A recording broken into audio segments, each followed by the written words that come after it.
Malheureusement, je ne vous connais pas, pas vraiment. C'est vu pour la première fois aujourd'hui. Mais vous êtes professeur d'histoire, donc au départ vraiment historienne du droit et des institutions, ce qu'on appelle maintenant CY. C'est bien ça. C'est-à-dire Cergy Université. C'est un nom américain qu'on a donné. J'ai une amie qui est professeure à CY aussi et qui m'a dit c'est quand même bizarre d'avoir donné un nom américain. Mais enfin bon, pourquoi pas. Moi je suis dans l'université voisine qu'on appelle maintenant Gustave Eiffel. Et alors, en fait, vous avez écrit beaucoup sur l'histoire de l'État et vous connaissez très très bien la pensée politique allemande. C'est pour ça qu'on va vous écouter avec plaisir.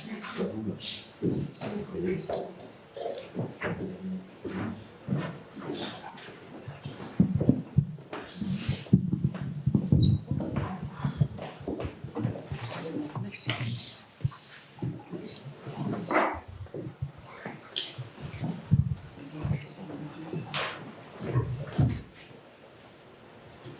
Merci madame, merci de m'avoir invitée. Je suis très honorée de pouvoir parler dans ce cercle.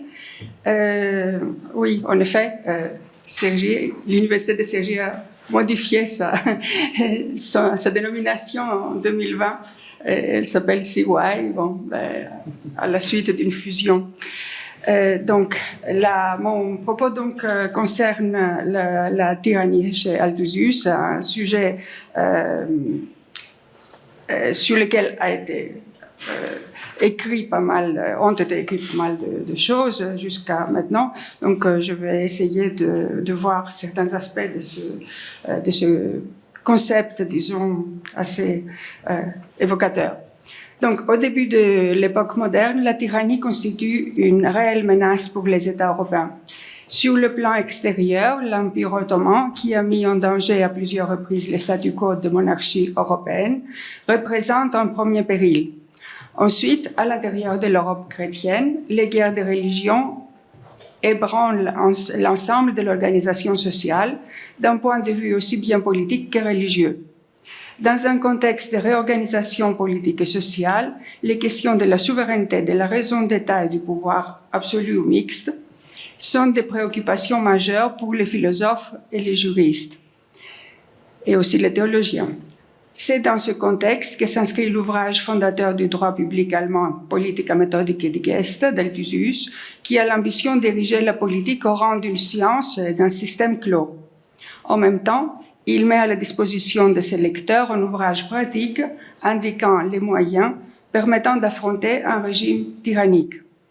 Althusius fait référence à la tyrannie dans plusieurs chapitres, dans le chapitre sur les efforts et leurs fonctions, sur la transmission du droit du royaume, sur la soumission et l'hommage, et enfin, il ajoute à l'édition de 1614 un chapitre entier sur la tyrannie et ses remèdes.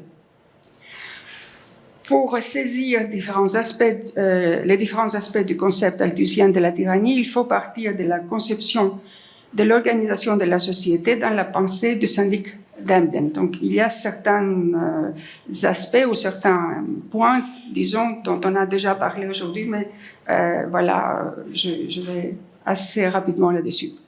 S'inscrivant dans la tradition aristotélicienne et cicéronienne, Althusius considère que l'ordre social, la consociatio, est inscrit par la nature dans les consciences individuelles et dans la conscience collective. Les membres de la société sont liés entre eux par un accord, le consensus, et par un serment de se communiquer assistance, service et conseil. Il ne s'agit pas d'une promesse abstraite, mais d'un engagement réel dans les affaires communes, requis pour les besoins de la vie sociale. Althusius insiste sur le terme communicatio, qui évoque l'entraide sociale et la participation de tous aux affaires communes. Son argumentation se fonde sur les exemples bibliques, mais aussi sur les références à la réalité contemporaine, notamment aux Indiens d'Amérique. Dans ce contexte, le peuple dont il traite est le peuple de l'Ancien Testament, avec lequel Dieu passe une alliance.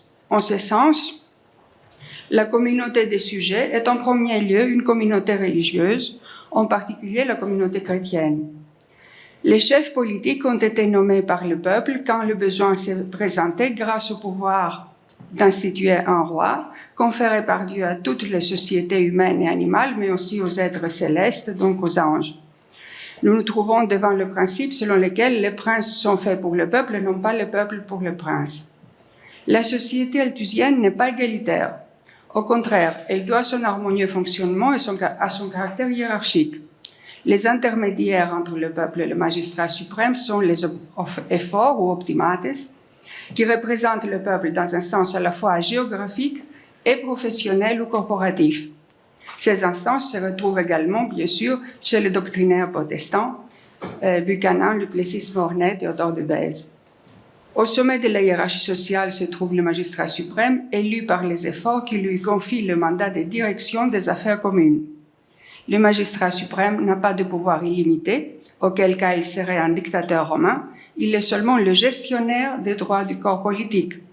Althusius emprunte ici à des auteurs réformés l'interprétation de la magistrature comme service. Il compare le fonctionnement de la consociatio à l'harmonie musicale, à une mélodie suave, comme il dit, produite par la lyre, avec des sons graves, moyens et aigus. L'anarchie et la tyrannie sont contraires à la droite raison et au droit naturel, et le désordre est la punition que Dieu impose aux hommes. L'organisation de la consociatio est scellée par un serment réciproque, élément qu'Althusius emprunte aux traditions bibliques médiévales. Ce serment définit la fonction de chacun des partenaires, serment de soumission ou d'obéissance pour le peuple, auquel répond un serment de fidélité de la part du magistrat. Le serment constitue la base légale et constitutionnelle, dirait-on de façon anachronique, de la relation peuple-magistrat. Il confirme leur mission d'aide et de secours mutuels. Les clauses de ce serment indiquent en même temps la distance qui sépare le magistrat légitime du tyran. Althusius décrit de façon détaillée les défauts du mauvais magistrat, du tyran, à savoir l'avarice, l'infidélité envers ses semblables et l'orgueil, qui risquent de détruire la société et d'anéantir les plus hautes valeurs, la paix, la vertu, l'ordre, la loi et la noblesse. Le tyran dispose d'un pouvoir qu'il n'a reçu ni de Dieu ni du peuple.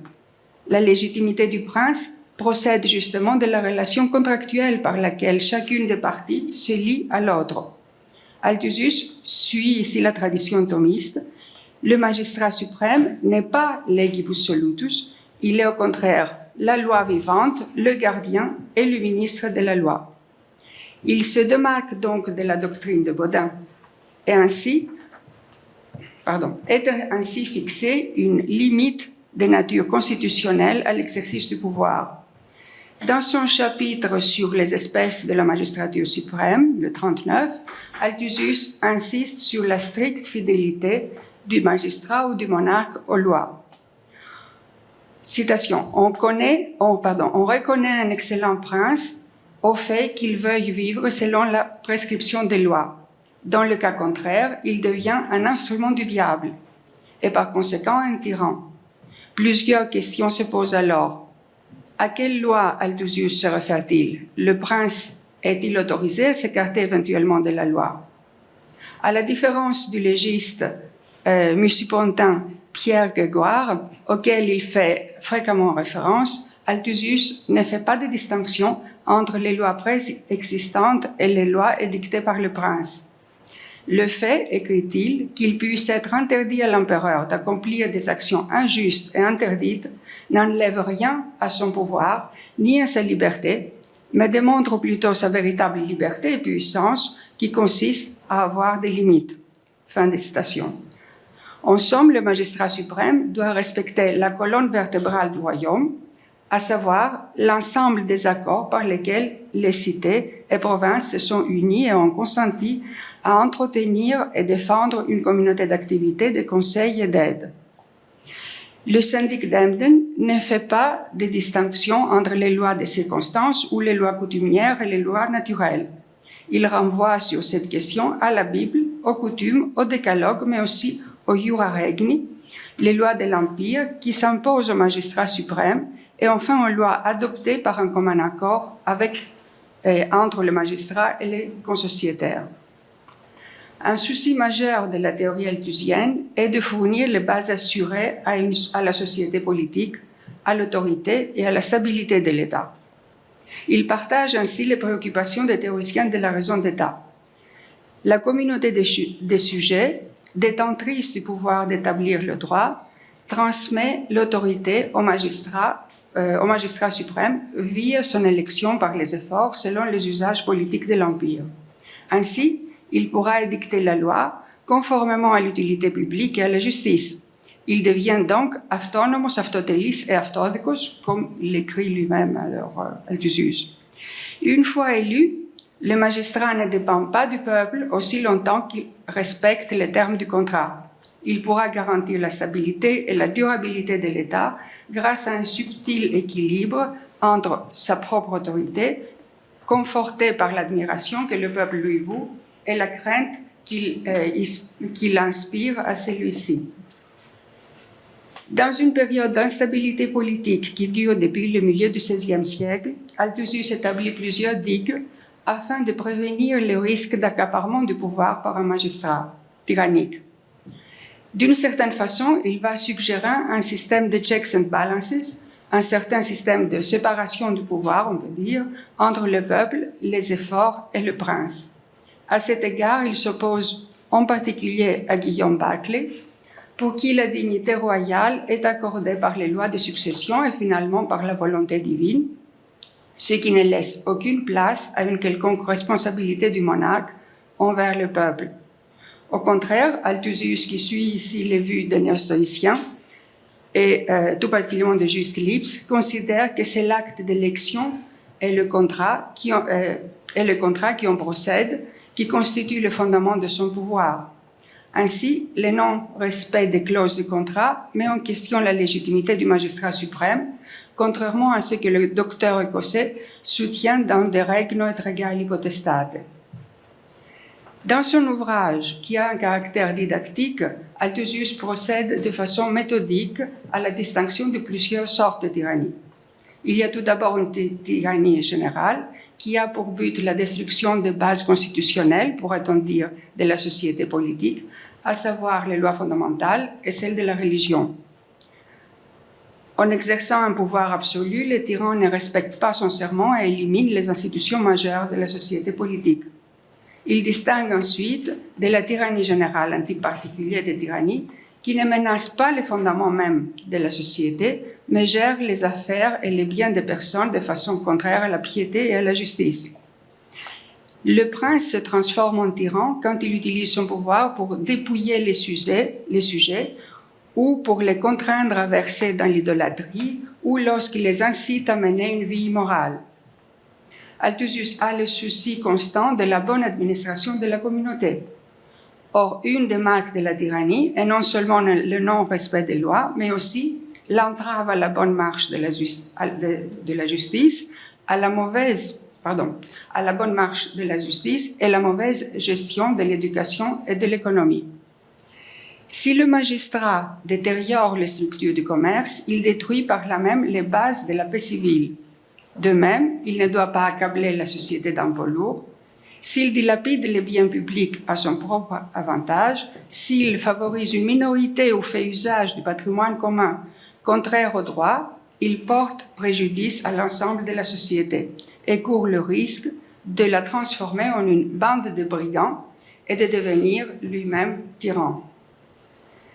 Althusius recourt à la distinction bien connue, reprise par maints auteurs, de l'époque, et même, bien sûr, antérieure, de Bartol jusqu'à Junius Brutus, entre le tyran d'usurpation et le tyran d'exercice.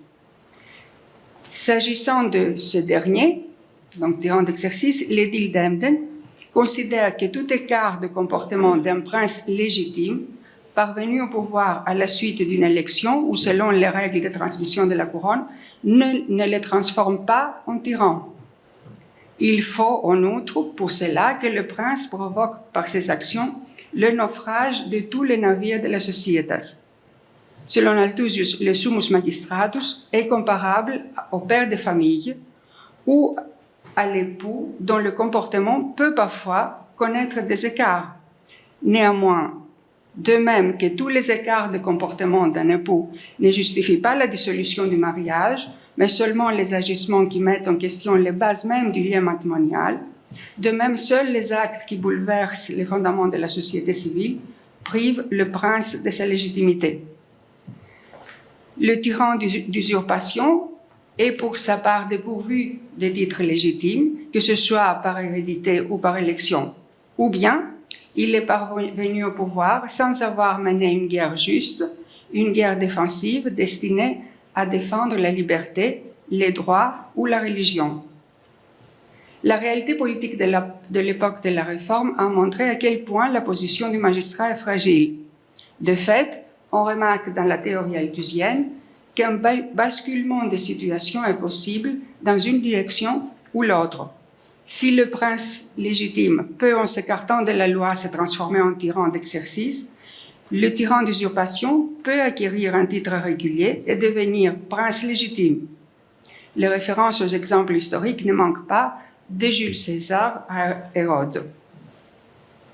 Une fois constaté l'exercice tyrannique du pouvoir, la question des limites et des possibilités de réaction se pose.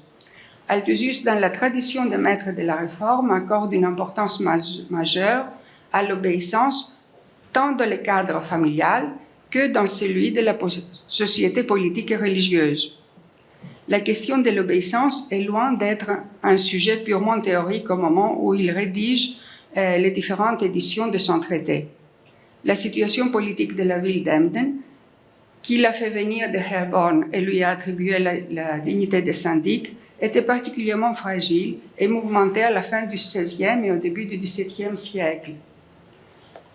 L'Assemblée des ordres s'est engagée dans un conflit de grande envergure avec le comte de la Frise orientale, le luthérien Henno III. Le chancelier et juriste Thomas Frantius, qui fut un opposant direct d'Althusius, évoque dans le sermon de la ville envers le comte Henno III les arguments en vigueur à l'époque.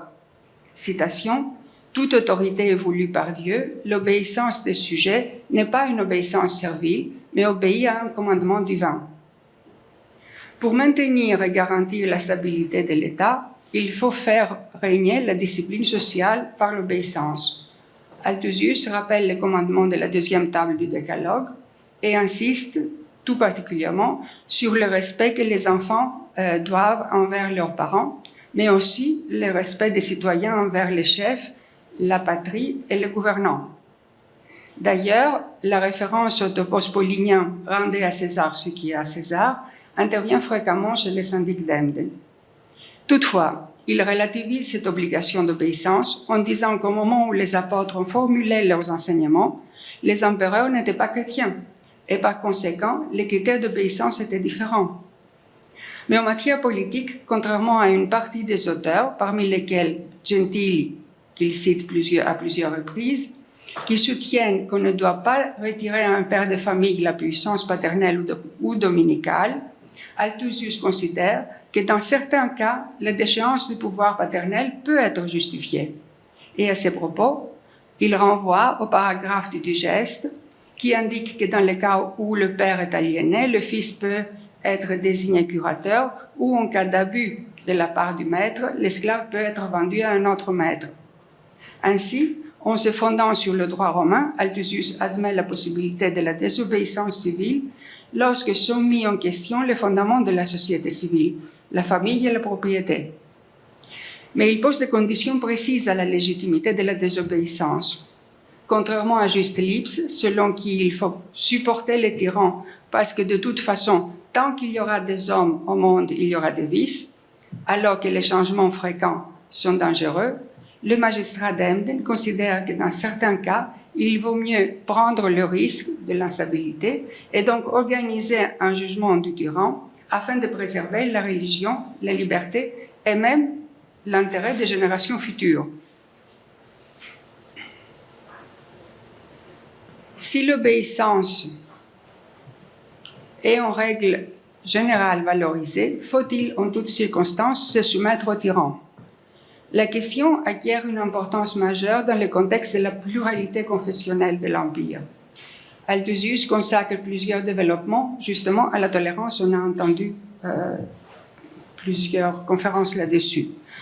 En période de guerre civile et après la paix d'Augsbourg, la tolérance religieuse a permis aux principautés de l'Empire, des confessions différentes, de cohabiter, mais sans pouvoir aboutir à une solution définitive. Toutefois, la ville d'Emden, où il a écrit son ouvrage, a été accueillante pour les calvinistes qui ont fui la persécution espagnole des Provinces-Unies, mais aussi pour des communautés juives. Ainsi, les conflits religieux sont les fonds sur lesquels se dessine la pensée althusienne. Mais peut-on aussi parler d'une tolérance politique? Oui et non. En effet, si le tyran opprime la vraie religion, la tolérance envers lui trouve ses limites parce qu'il anéantit du tout au tout l'œuvre de Dieu. Le magistrat d'Emden considère qu'en matière politique, le châtiment du tyran est possible après jugement par les efforts, selon les formes prévues et après qu'il a été déchu de ses fonctions. Il insiste ainsi sur la légalité des procédures et se réfère à l'exemple biblique de David qui a reconnu à Saül la dignité royale jusqu'à la déchéance. L'ouvrage de droit public qu'est Politica Methodica di Gesta envisage une punition du magistrat tyran seulement pour les crimes qui touchent la sphère publique et pas pour les crimes privés. Se fondant sur un passage de l'Ancien Testament, référence d'autorité plus qu'argument historique, Althusius considère que la convocation d'une assemblée générale des sociétaires est nécessaire pour engager ce processus. Néanmoins, l'évocation d'une quasi-justice populaire est rare chez cet auteur, d'ordinaire réservé à l'égard du peuple.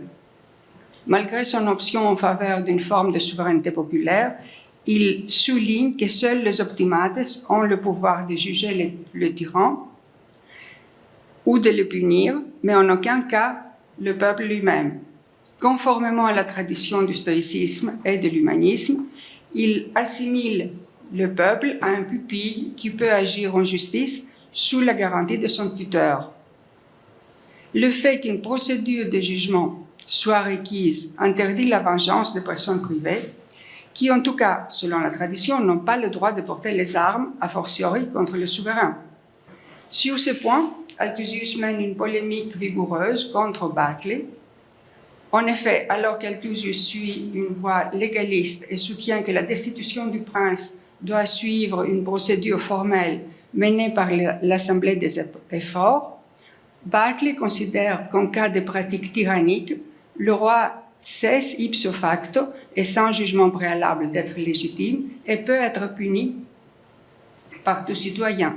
Althusius se fonde sur son expérience des petites républiques de Genève et de Bâle qu'il a connues de près et considère qu'il faut faire confiance au pouvoir de décision de ceux qui réellement agissent dans une cité, à savoir la consociatio et les optimates. En cas de sage gouvernement, magistrats et optimates forment un tout, dont les efforts sont les adjoints nécessaires du summus magistratus. Mais ils doivent se dresser contre lui s'il dérive vers la tyrannie. De son côté, le peuple n'est pas réduit à la passivité totale et à l'impuissance.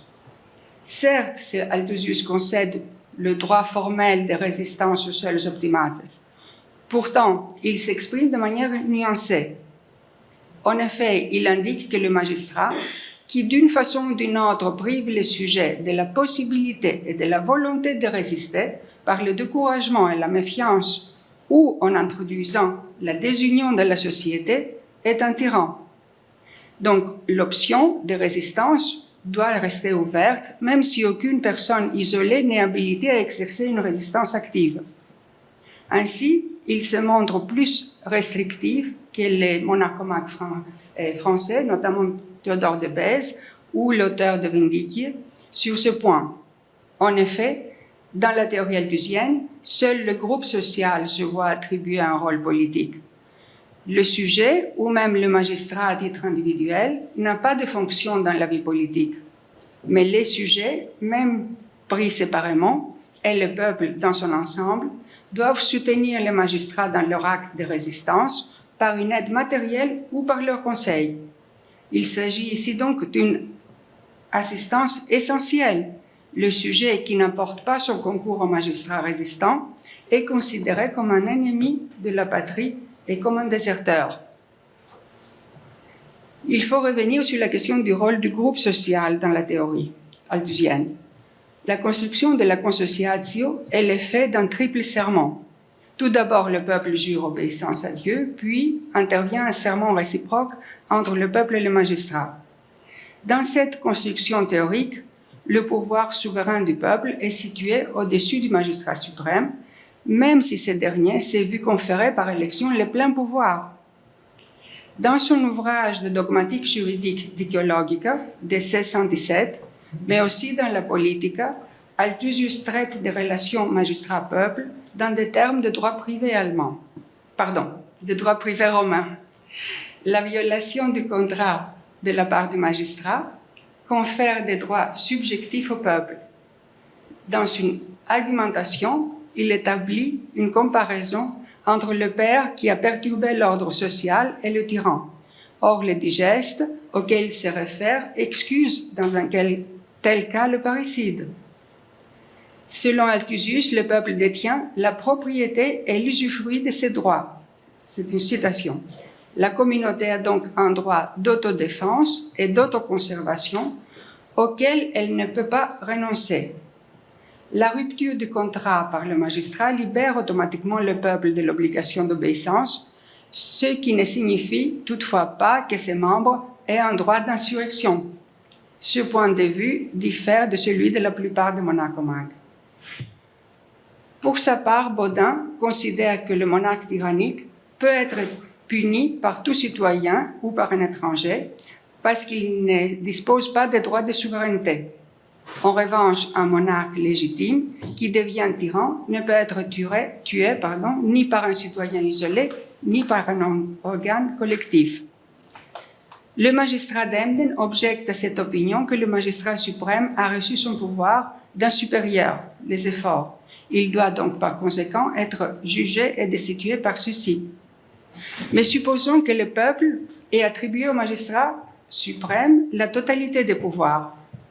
Même en ces cas, on ne peut pas considérer, selon Althusius, qu'il lui aurait également transmis le pouvoir d'agir contrairement à la loi, ce qui serait contraire à l'enseignement de la religion. Le seul cas où Althusius concède un droit de résistance à tous les sujets est celui du tyran étranger, puisqu'en ces cas, il n'y a pas de contrat avec les sujets et par conséquent pas d'obligation d'obéissance non plus, sauf si les optimates avaient fait allégeance à l'usurpateur. Si on procède à une hiérarchisation des institutions ou des pouvoirs, on remarque que le pouvoir confié aux optimates est bien supérieur à celui du magistrat suprême. L'empire, incarné par les optimates, se situe au-dessus de lui. Les efforts endossent la fonction de garant de la stabilité et de la conformité de l'ordre politique. Althusius fait une comparaison entre eux et les juges. Un juge qui ne se conforme pas à la justice, non seulement ne doit pas être considéré comme juge, mais ne mérite pas le titre d'homme, dit-il. À la fin du chapitre sur la tyrannie, Althusius compare la société à un navire que le capitaine tyran conduit au naufrage. Il considère donc comme morné que chacun, s'il le peut, doit s'y opposer, au risque, en cas contraire, d'être accusé au même titre que le capitaine tyran. Un autre cas de figure est aussi envisageable, le cas où un seul magistrat souhaite résister au tyran qui, selon lui, viole les lois fondamentales ou ne respecte pas la religion. Dans ce cas, le magistrat qui souhaite résister seul, ça peut être aussi le cas d'une partie du royaume, peut faire sécession et se séparer du reste de la société, comme les Provinces unies ont fait sécession du royaume d'Espagne.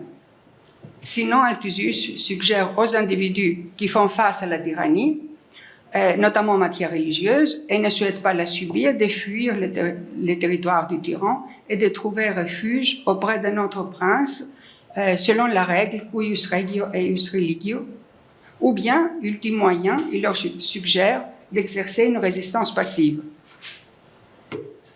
On pourrait dire qu'avec la description althusienne du conflit tyran-consociatio, nous avons affaire à une opposition entre un ensemble social cohérent et équilibré et un acteur isolé qui agit contre les intérêts de ce groupe social. En effet, la société décrite par Althusius est une Genossenschaft, comme ça a été dit ce matin, une communauté dotée de ses propres représentants, de ses règles et de ses organes. C'est une institution du droit public germanique qui, contrairement au concept de société provenant du droit romain, désigne l'ensemble des personnes qui ont des droits et des obligations réelles et réciproques. Le magistrat suprême n'a de place et de légitimité que s'il s'intègre à ce corps. Si en revanche il se sépare de la communauté, des consociétaires, celle-ci peut l'écarter pour assurer sa survie et sa pérennité. L'intérêt principal d'Althusius porte sur la constitution politico-juridique, on peut dire, de l'État dans ce contexte. La souveraineté althusienne est une et inaliénable, non transmissible, mais la nouveauté est qu'à la différence de la souveraineté bodinienne, elle se transmet de génération en génération au sein du peuple. En d'autres termes, il adopte ce qu'on appellera ironiquement la tendance suisse de l'homme du commun, c'est-à-dire qu'il considère que la souveraineté appartient aux consociétaires. Le syndic d'Emden fait confiance au fonctionnement collégial de la société et ne partage pas le pessimisme qui va régner après la guerre des 30 ans. C'est une république mixte qui risque d'être déstabilisée par un magistrat trop puissant. Althusius n'attribue pas la stabilité de l'État à une personne, un monarque, mais à un jeu entre droit souverain des corps souverain des corps intermédiaires et freins institutionnels, organisés par les lois positives. La majesté ou souveraineté est scindée en deux, entre le détenteur ultime et celui qui l'exerce. Donc, majestas realis, majestas personalis. Il y a donc une sorte de subsidiarité, comme ça a été dit également. Certains agissent et certains donnent un sentiment à cette action. La politique d'Althusius correspond grosso modo, on peut dire, à l'organisation qui était celle de l'Empire de son époque. Bodin a reproché à l'Empire de ne pas être une monarchie, mais une aristocratie, thèse qui a suscité des polémiques de la part des juristes allemands. Althusius, pour sa part, réfute avec insistance cette affirmation de Bodin. Incontestablement, l'organisation politique de l'Empire ne correspond pas à ce qui est pour Bodin le trait caractéristique de la monarchie, c'est-à-dire la prise de décision par un centre absolument indépendant. En revanche, le type de gouvernement mixte ou tempéré suggéré par le syndic d'Emden est une réponse au défi qui s'est posé à l'aube des temps modernes. Georges de Lagarde, citant Shakespeare à propos de Monarchomaque, a pu dire que, discuter ce qui constitue l'autorité royale et en quoi consiste l'obéissance des sujets équivaut à discuter pourquoi la nuit est la nuit, le jour et le temps.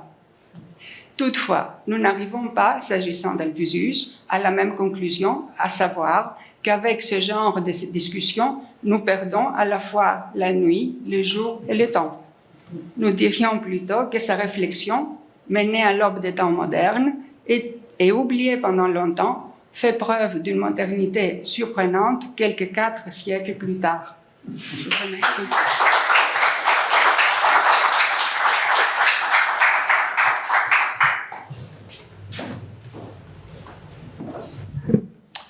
Merci beaucoup pour cet exposé. Et nous avons quelques minutes, c'est ça, 7 minutes peut-être pour des questions, quelques questions avant la dernière intervention pour ce colloque. Voilà, je vous laisse la parole. Oui.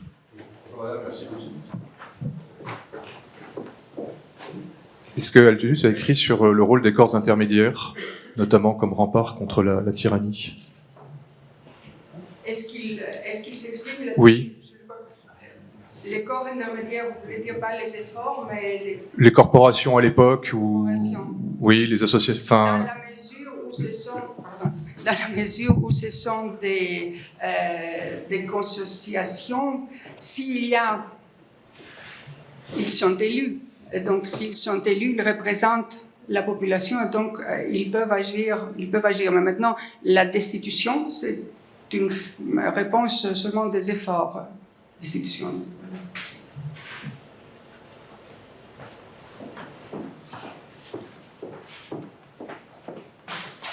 Merci pour votre exposé.